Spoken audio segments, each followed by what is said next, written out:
Kryetari i Partisë Demokratike Sali Berisha po merr pjesë në Asamblenë e Përgjithshme të CDI në San Paolo. Kryei PD-s sot se do të paraqesë në 2 ditët e zhvillimit të asamblesë situatën dramatike që është në Shqipërinë e drejtuar nga Edi Rama. Çështjet e drogës, korrupsioni dhe rënies së shtetit ligjor do të jenë fokusi në takimet që pritet të zhvillojnë në San Paolo.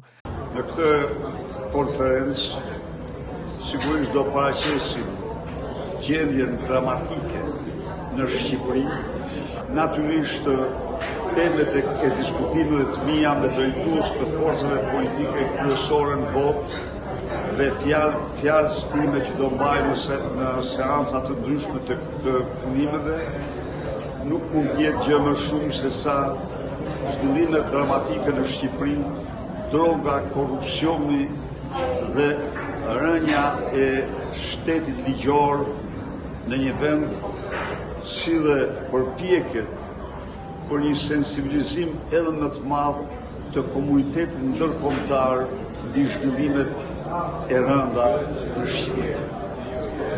Në fjalën e tij në Asamblenë e CDI-s, Berisha u shpreh se opozita në Shqipëri është në një luftë pasi pushteti i kriminalizuar i Edi Ramës po shkatërron demokracinë në vendin tonë.